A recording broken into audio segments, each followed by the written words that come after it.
पुष्पा, एक नाम जिससे कभी रूह कांप जाती थी, अब एक साधारण परिवार पुरुष बन गया था। लाल चंदन, रिस्की डील्स और खूनी टर्फ वॉर्स के दिन गए। उसने ये सब अपनी पत्नी श्रीवल्ली और बच्चों की हंसी के लिए छोड़ दिया था।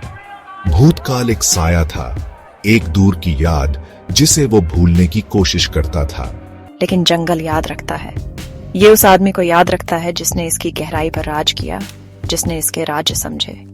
ये पुष्पा को याद रखता है और ये उसे वापस बुला रहा है। कभी परिचित जंगल अब एक भयानक खामोशी में डूबा हुआ था। सांस रोककर बैठा था।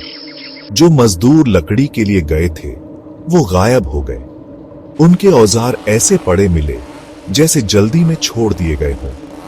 बदला लेने वाली आत्माओं की फुसफुसाहट गांव में जंगल की आग की तरह फैल गई। पुरानी कहानियां फिर से सामने आईं। एंशिएंट गार्डियंस की कहानियां जो लालच और डिसरिस्पेक्ट से नाराज थे।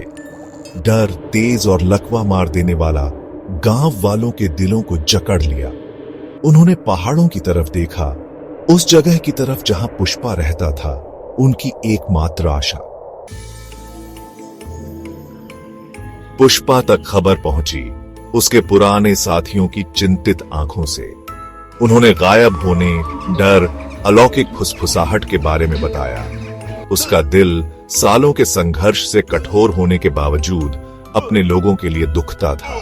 श्रीवल्ली उसकी बेचैनी को भांपते हुए उससे रहने की विनती की, लेकिन पुष्पा जानता था कि वो इस पुकार को अनसुना नहीं कर सकता। वो अपने अतीत का, अपने लोगों का ये पता लगाने के लिए ऋणी था कि जंगल में क्या भटक रहा है और उसे ठीक करना। पुष्पा राजा अपने जंगल में लौट रहा था। जैसे ही पुष्पा और उसकी टीम जंगल में आगे बढ़ी, हवा भारी हो गई। खामोशी सिर्फ पत्तों की सरसराहट और उनकी अपनी सावधान सांसों से टूट रही थी। पेड़ जो कभी परिचित थे अब उन्हें द्वेष से देखते थे। और फिर ये हुआ, हवा का एक झोंका बर्फीला और तेज पेड़ों से होकर गुजरा।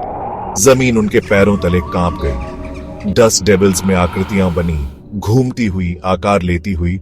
जंगल की आत्माएं असली थीं और वो गुस्से में थीं। जंगल के लिए लड़ाई शुरू हो गई थी।